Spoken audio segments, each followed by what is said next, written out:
Baik, terima kasih. Assalamualaikum warahmatullahi wabarakatuh. Waalaikumsalam. Bapak-bapak redaktur dari berbagai macam media yang saya hormati. Perkenalkan saya Irfan. Nama asli saya Bisa Mayudi, penggagas Kampung Budaya Polowijen, sekaligus ketua Forkom Pordalis Kampung Tematik Sekota Malang. Ada 22 kampung tematik. Saya bercerita sendiri. Awal mula kenapa kecintaan saya membangun sebuah kampung. Sebenarnya profesi saya dulu itu sebenarnya adalah peneliti, Pak. Peneliti, terus kemudian saya juga ngajar jadi dosen. Ya. Kampus mana? Kampus mana? Kampus UMM sama Unmu Gresik. Itu di tahun 2000 berapa? Di tahun 2021 sampai tahun 2010. 2001 sampai 2010 ya? Itu saya fokus di kampus. Memang banyak meneliti tentang kegiatan-kegiatan budaya, dan utamanya adalah topeng Malang. Jadi utamanya adalah topeng Malang. Nah, topeng Malang itu saya menemukan dalam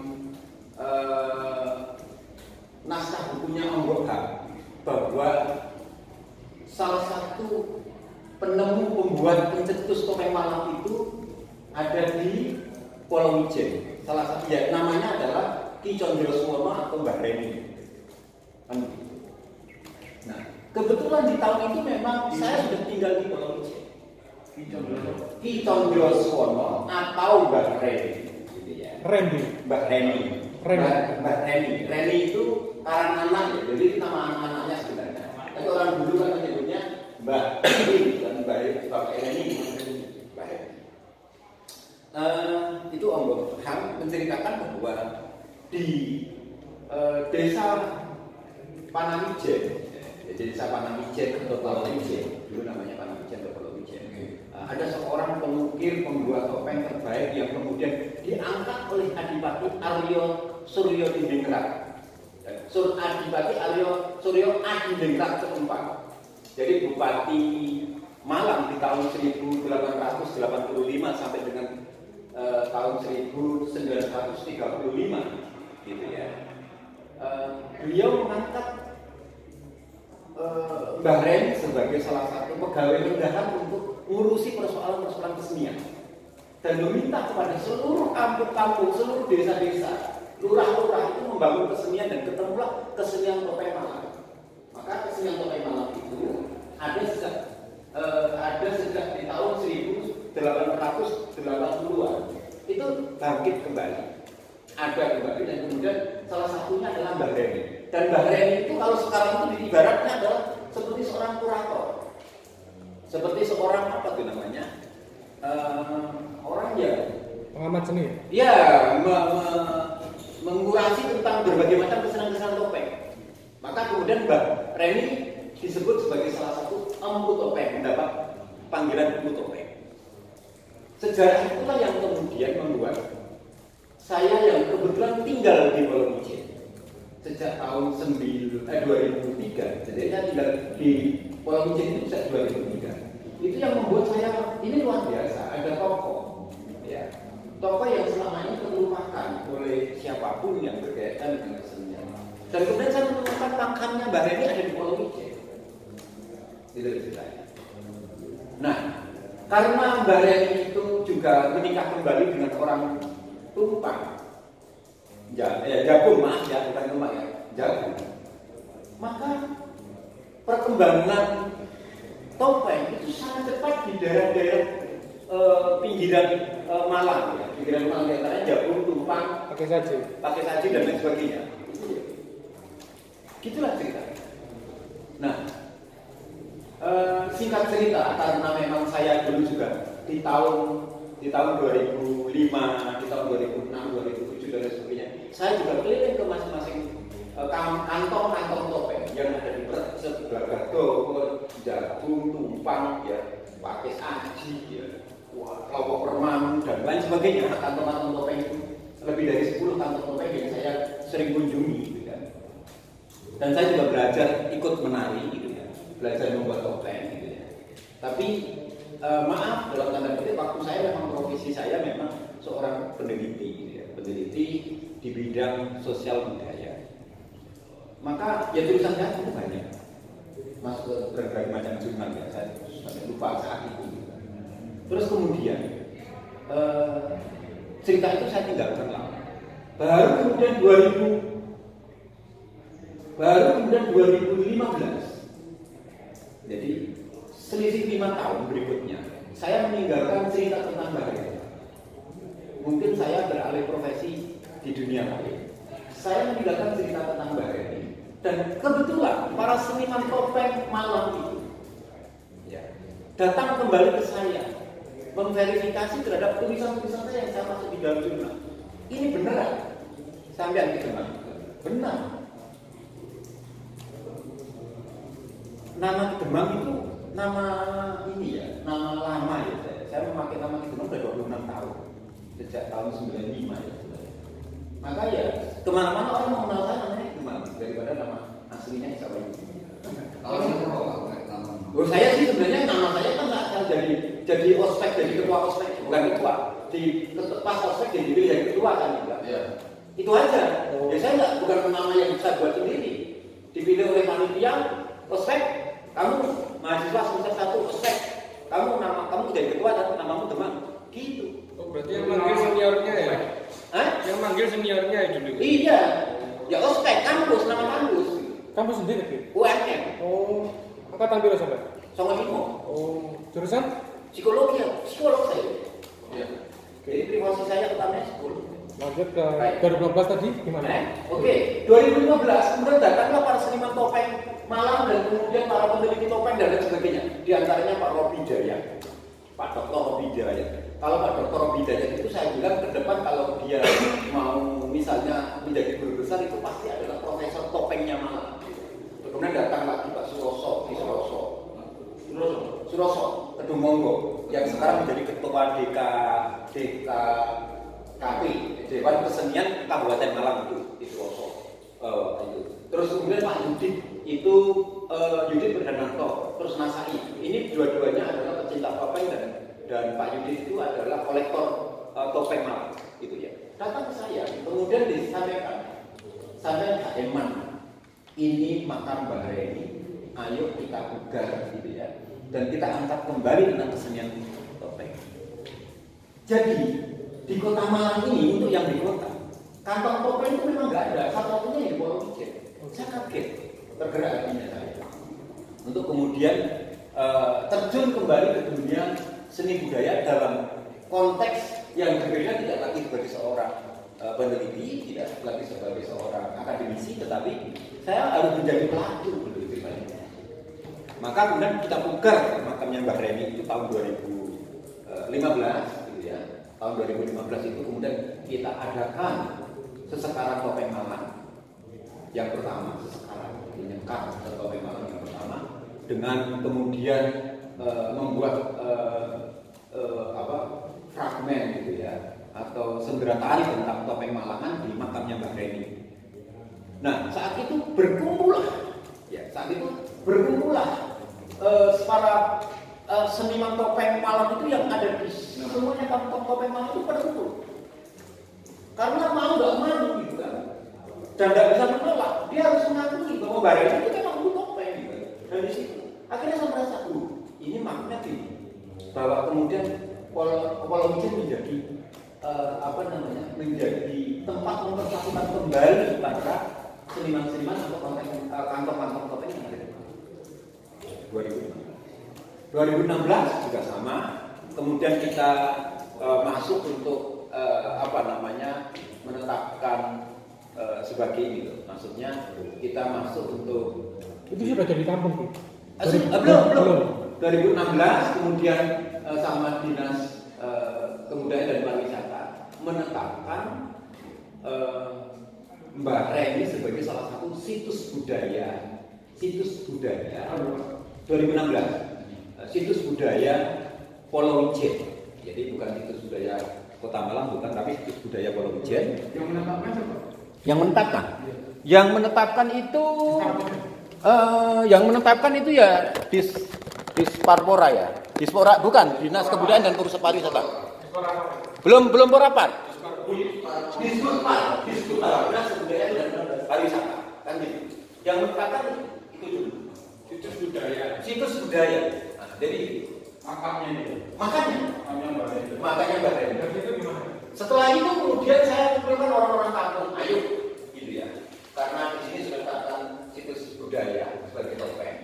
Dan kebetulan di Pulau Ijen itu ada situs Kendedes. Ini luar biasa. Dua situs itu menjadi satu alasan saya membuat kampung budaya Pulau Ijen. Ada situs Kendedes. Kaitannya apa? Situs Kendedes sama? Agak berbeda.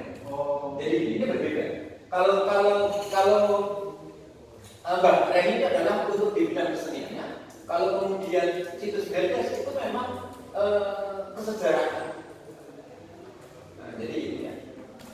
Maka tahun 2016 mulai bulan Oktober, November, Desember saya mungkin menyelenggarakan sarasen budaya di balai RT saya, kadang nebeng di tempat orang punya hajatan Pak. Itu tempatnya Pak pinjam untuk membuat sarasen. Itu mulai kapan?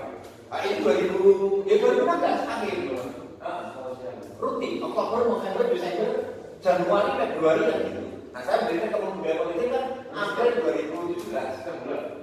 Nah, proses membuat ini butuh 5 kali selesai. Proses saya mendirikan ke budaya politik. Satu alasannya adalah topeng, yang kedua adalah Dedes. Dedes adalah cerita kesejarahan yang kemudian sangat kuat dan mengangkat di Pulau Ijen. Bahwa Pulau Ijen itu berdasarkan prasasti Karunduman Kanyuruhan B itu disebutkan sebagai salah satu daerah Wanua, artinya disebutkan sebagai dalam daerah Sima, di mana Pulau Ijen menjadi tempat sentra, gitu ya. Pulau Ijen menjadi sentra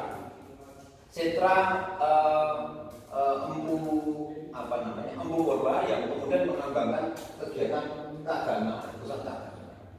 Jadi di Pulau Ijen depannya kampung budaya Pulau Ijen itu ada situs Kendedes yang kalau kemudian saya berada di sebelah kiri situs Kendedes, sebelah kanan adalah makam Mbak Reni.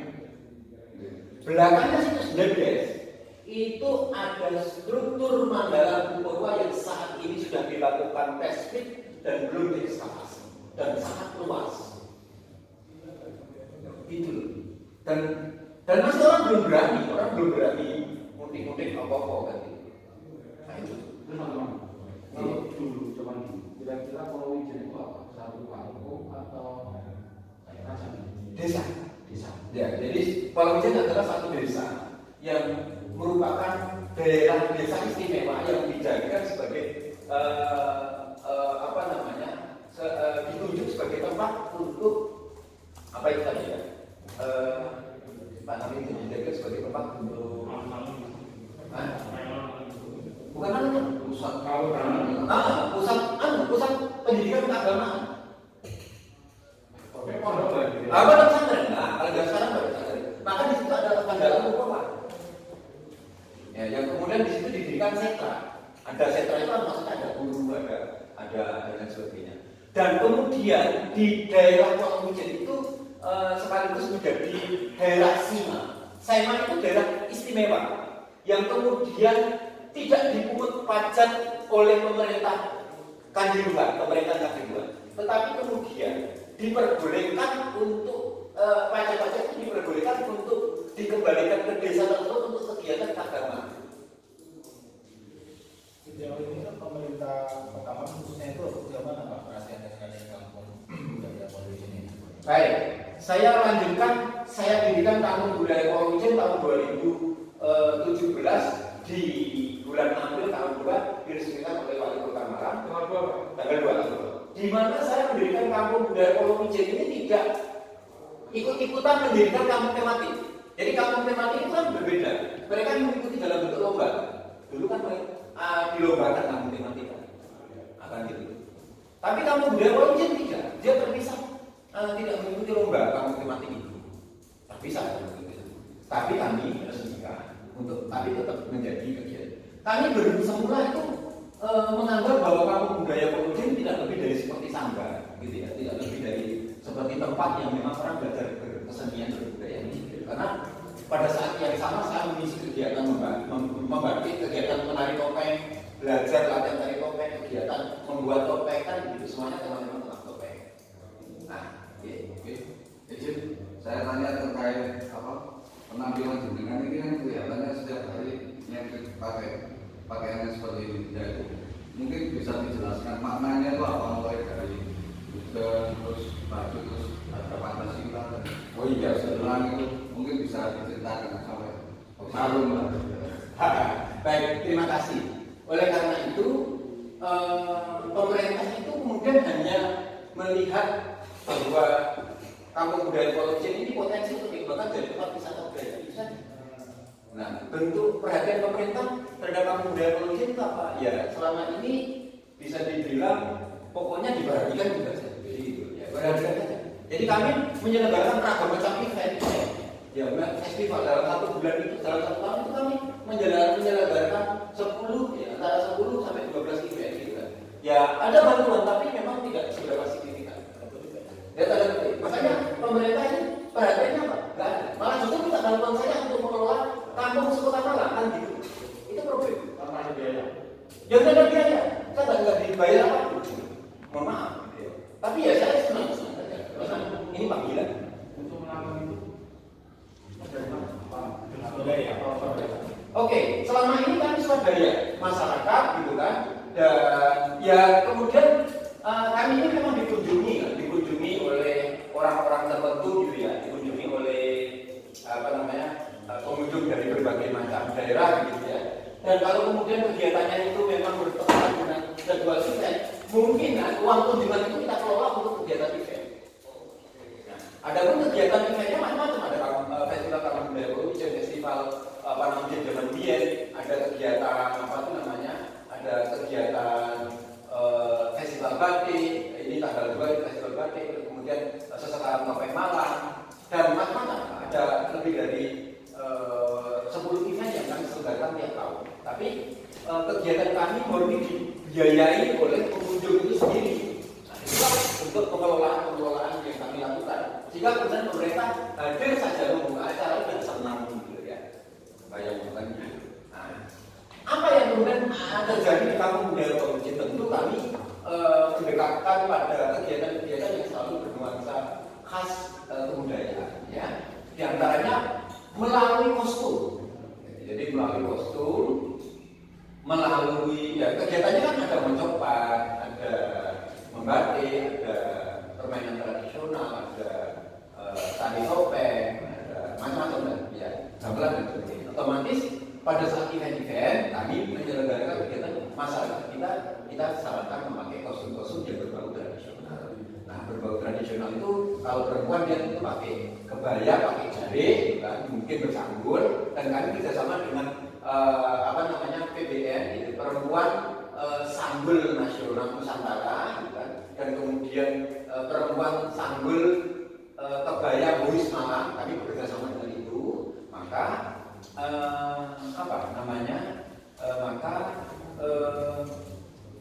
kegiatan-kegiatan kami itu akhirnya menjadi sangat unik, menarik di kampung budaya Polojen. Nah, sekarang kita bicara soal kostum. Apakah setiap kali saya berpenampilannya seperti ini? Ya, kalau di kampung budaya Polojen. Termasuk saya kalau keluar kegiatan-kegiatan tertentu yang bersifat budaya, saya memang berpenampilan seperti ini. Bukan berarti kemudian ini menjadi ciri khas atau penanda, enggak, tapi memang saya sendiri sudah suka. Gitu, saya sendiri sudah suka. Dan orang sudah mengidentifikasi saja gitu. Datang mana saja saya juga saja pakai sarung dan sebagainya. Mestinya saya pakai jari, tapi kan kemudian simpelnya seperti sarung. Sarung itu ya mana khasnya adalah sebagai dekoran. Ini kan gini, Polojen itu mengalami dua fase sebenarnya. Dua fase di mana Polojen itu menjadi desa yang sangat istimewa, menjadi tempat penanda tempat pendidikan.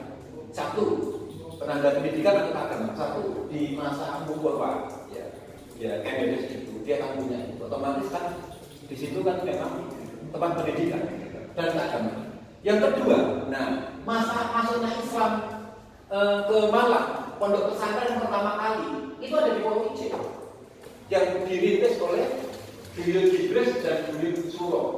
Ini bapak anak yang mendirikan Beliau Jibres. Di mana Mbak Jibres dan Mbak Suro ini sebenarnya adalah muridnya Ki Ageng Dwibek. Jadi Ki Ageng Dwibek belum membuat pondok pesantren. Di Pondok C sudah didirikan terlebih dulu. Pondok pesantren modern. Maksudnya modern, iya. Maksudnya model kayak model. Nah itu begitu. Itulah yang membuat berbeda. Sehingga saya melihat bahwa Wijen ini istimewa. Jadi bukan tempat yang biasa-biasa saja. Istimewanya adalah karena memang tempat ngangsu sarung. Nah, sarung itu kan identik, maaf ya mungkin santri atau apa kan begitu ya. Saya memang lebih banyak memakai sarung daripada pakai jaket. Biasanya dengan jaket itu tertentu. Terus memang yang kedua adalah udeng yang saya pakai ini adalah udeng keplengan. Udeng keplengan ini udeng yang ciri yang menjadi ciri khas rata-rata seniman Malang. Tetapi udeng ini belum ditetapkan sebagai udeng khasnya Malang. Belum apa namanya? Udeng keplengan. Keplengan. Cara membuat udeng keplengan itu pertama di belakang makna filosofinya adalah gunungan. Gunungan yang di belakang ini. Gunungan yang di belakang ini menandakan gunung. Kota Malang ini kan ada gunung ya. Gunungnya apa? Gunung Arjuna sebenarnya. Dan kita mengaku lebih banyak kepada Gunung Arjuna, gunung yang besar itu Gunung Arjuna. Tapi kalau dikelilingi gunungan itu menandakan gunung itu dia tempat apa? Tempat kedataran yang paling tinggi di mana seseorang kemudian bisa tinggal atau bahkan tempat untuk tempat untuk bersemedi atau melakukan sebuah pencapaian yang tinggi kan makna gunung kan diantaranya gunung. Setelah itu kemudian ukuran ini ditaruh di depan sini. Ini kan gitu. Caranya pakai garam aja kok. Sorry aku nggak sedikit aja. Ini ya, diukel. Ini kan tak ukel gini ya. Ukel set, diukel. Setelah kemudian gunungan terus diukel gini, terus kemudian pangsulan. Nah, ukelan itu ya salah satu maknanya adalah ya kita harus benar-benar memutar segala macam daya, akal, pikiran, segala macam energi dan sebagainya harus diukel, diputar sedemikian rupa agar menjadi bagian dari kesempurnaan seseorang untuk membangun usaha. Terus pangsulan itu ya kita lain pangsul. Setelah itu kemudian diikat itu maknanya ya mengikat sesuatu gitu. Sesuatu yang sebenarnya sudah kita usaha, sebuah proses yang kita lakukan itu harus diikat itu ya diikat agar kemudian menjadi bagian dari semuanya, mengikat semuanya, membangun keharmonisi, saling membangun sebuah ikatan pertalian dan sebagainya ada. Terus kemudian dibuat keplengan. Nah, keplengan yang terakhir ini sebenarnya ditarik di sini itu sih. Jadi yang membuat beda adalah bahwa rambut ini harus kelihatan, untungnya aku nggak kodak. Kalau motifnya itu motif apa? Yang batik ini? Nah, ini motif batik ini saya buka ya. Ini sebenarnya adalah buatannya teman-teman dari dari pengrajin batik Des ya, pengrajin batik Des. Jadi ini motif-motif yang mereka kembangkan. Begitu itu. Jadi ini buatannya Mbak Ayu Kusumani Noto itu sebenarnya ini adalah motif-motif yang dikembangkan teman-teman pengrajin batik Des gitu sebenarnya yang ada di Singosari. Tetapi saya bisa bilang bahwa motifnya mana sih, aku juga bingung. Ini motif apa yang sebenarnya di ini, tapi ini adalah motif yang dibuat oleh teman-teman pengrajin pengrajin batik Des. Itu saja. Saya lebih dipanggil bisa apa Kidumang? Sebutan saya sering dipanggil lebih. Oh, sebutan. Bebas-bebas saja, orang mau manggil saya juga begitu. Dampak dari suasana pandemi sendiri gimana Mas? Sejauh ini Mas? Mungkin ada juga perkembangan dari kamu ya. Berapa Baik. Jadi kampung budaya Pulau Ijen itu kan begini. Sebenarnya ya kampung. Jadi bukan sesuatu yang kemudian berarti bagi sebuah tempat wisata yang memang sangat amazing sih tidak. Karena kami itu pergerakannya adalah pergerakan kampung, orang kampung yang saat ini menjalankan aktivitas sehari-hari ya mereka tetap menjalankan aktivitas sehari-hari. Cuman kemudian bonusnya tambahnya adalah mereka harian saat ini. Harian itu ada orang yang membantu, itu kan itu harian. Jadi hari ini kalau mau lihat kampung budaya itu ada orang membantu. Berapa itu butuh antara 4-6 orang rutin. Buat topeng kan? Rutin. Nah membuat topeng itu juga sama. Sebenarnya kan tiap malam mereka bisa membuat topeng sama saya dibeli, gitu ya. Campuran itu kan bisa membuat topeng. Maka wis apik lah. Jadi bisa membuat topeng rutin harian tiap hari. Terus kemudian kita juga mengumpulkan seniman-seniman topeng untuk didirikan topengnya di Kampung Budaya Pulau Ijen. Karena Kampung Budaya Pulau Ijen itu meresmikan pasar topeng Malang ya, pasar topengnya Malang itu di Kampung Budaya Pulau Ijen. Mas, apa yang belum terwujud di Kampung Pulau Ijen? Oke. Oke, oleh karena itu tidak sebenarnya itu tidak terpengaruh. Terpengaruhnya adalah nggak ada yang beli. Nah, itu kan gitu kan. Nggak ada yang beli, tapi tetap berproduksi gitu. Nah, karena tetap berproduksi tapi juga otomatis menurun gitu. Apa karena tadi mas kembali tadi mas karena bukan dari kata dulu tadi mas tentang jawabannya seperti itu. Kurang PR-nya pemerintah mestinya apa? Ya, dukungan pemerintah ini kan memang praktis sangat kurang satu terkait tentang bantuan atau pembangunan infrastruktur yang dibutuhkan di kampung tematik atau sarana-prasarana yang lain. Misalnya contoh aja sederhana, kita ini kan butuh sound system, gitu kan, butuh lighting dan lain sebagainya. Kalau kemudian itu kegiatannya adalah untuk pementasan dan sebagainya. Ini nggak ada, gitu. Ya sebenarnya kami usaha sendiri. Masuk pemasaran sama. Pemasaran juga tidak di-backup sama pemerintah. Kami pun punya masalah sendiri. Mas, untuk kostum sendiri kan ada aksesoris, ada baju, ada hoodoo. Kira-kira menghabiskan biaya berapa sih mas untuk?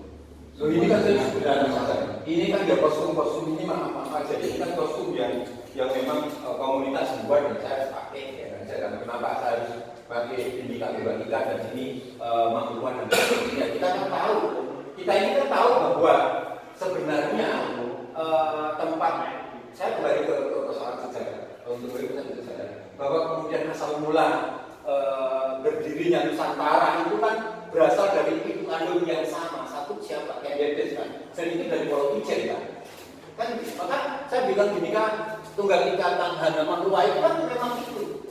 Jadi awal mula sumber adanya Nusantara itu kan dari Singosari. Singosari siapa Kendedes, setelah Singosari Majapahit kan gitu. Dan kemudian setelah Majapahit tidak ada kan Nusantara Indonesia kan gitu. Maka ya Garuda Pancasila kan gitu. Ini kostum biasa saja sebenarnya yang maklunya tidak biasa. Maksudnya tidak sedikit yang lain. Terus itu dan tidak ada yang lain. Saya pakai sendal biasa. Ini kostumnya aksesoris Apa semuanya ini dari Malang atau gimana? tidak juga ini kan saya beli dari kita ya memang ada kan memang ini bisa didapatkan dengan saja kan. Sekarang bisa berapa? Saya bantu 6. Istri 9. Istri 1. Putra. Putra 1. Putra 1 masih kelas 2 SMA aman gitu ya. Kan gitu. Terus kemudian yang belum kita dapatkan di harapannya adalah bahwa begini, Kampung Budaya Pulau Ijen itu hanya 15 rumah yang dimana rumah-rumah itu kita renovasi rumahnya menjadi rumah budaya dengan cara temboknya itu ditempeli ornamen bambu gitu ya, baik eksterior maupun interior. Di depannya kemudian ada gazebo gitu ya, dan kemudian ada panggung-panggung, ada sekitar 8 gazebo, ada 2 panggung, ada dua panggung kecil, terus kemudian 1 panggung besar yang kemudian itu dijadikan area untuk berkegiatan bersama. Nah, harapan tentu kita butuh support dari berbagai macam pihak, utamanya pemerintah, untuk kemudian siapa yang peduli terhadap kebudayaan ini gitu kan. Karena Kampung Budaya Pulau Ijen ini dekat dengan situs Kendedes, dekat dengan situs Bareni, dan kebetulan di Kota Malang saya sebagai ketua tim anti cagar budaya. ini yang mungkin agak sedikit sombong ya. Tapi memang harus saya sampaikan. Saya ini ketua Aliman Cagar Budaya. Semuanya kalau mau menetapkan cagar budaya, kalau tidak ada tanda tangan saya tidak akan bisa ditetapkan. Karena saya melakukan pengajian. Bisa dikatakan bahwa kan di Polo J itu dikatakan seniman topeng. Jadi fokusnya itu kan ada tradisi batik, apa lebih nyaman disebutkan apa mereka yang di Polo J ini apa dikatakan seniman topeng, apa seniman aja, wujudnya juga. Ya, karena memang kita fokus di topeng sebenarnya. Batik itu hanya sekedar sebagai sana, karena batik yang kita buat juga batik topeng. Kan gitu ya. Jadi ada topeng, batik gades, kan seperti itu. Ada tantangan terberat Sultan buat kamu Polisi. Ada Tantangan terberat. tantangan terberat itu satu, bahwa di SDM orang berkesenian gitu ya, itu tidak mudah mencari bibit-bibit seniman ya, orang yang suka dan cinta terhadap kesenian itu tidak mudah. Itu ya. Maka kemudian kita ini yang selama ini kampung budaya Polo J dinamakan oleh orang-orang dalam gitu ya. Suatu ketika memang orang dalam ini mengalami titik jenuh, oleh karena itu kita berkolaborasi dengan warga lainnya dari masyarakat untuk kemudian sama-sama mengisi kegiatan kesenian budaya di Polo J. Nah, nyari itu yang nggak gampang. Itu persoalan SDM. Persoalan infrastruktur yang baik, kita ini kan terbuat dari bambu. Yo, hitungannya kan hitungan setahun tahun dan itu harus diganti lagi. Itu kan karena waktunya. Tapi ya, Kami coba menyatakan teleponnya aja. Saya kira itu, terima kasih penjelasan dari saya. Saya juga mohon maaf yang sebenarnya kepada bapak-bapak yang mengikuti ujian kompetensi wartawan ini. Nomor HP saya bisa dicatat 081 551 81 303. Selebihnya informasi tentang Kampung Budaya Polo J bisa dilihat di website www.kampungbudaya.id atau Bapak Ibu semuanya googling di Kampung Budaya begitu bisa koreknya nomor 1 sedunia. Terus kemudian di IG apa namanya? Kampung Budaya gitu. Nanti akan muncul Budaya Polo J nomor 1 itu gitu ya. Lebih dari ribuan berita kami sudah ada di kampung, ada di tersebar di Google itu gitu kan. Terus kemudian gambar, ribuan gambar ada di situ. Di YouTube kami semuanya namanya Kampung Budaya Polo J. YouTube, IG, terus kemudian TikTok, Facebook semuanya Kampung Budaya Polo J. Silakan dicari. Terima kasih. Assalamualaikum warahmatullahi wabarakatuh.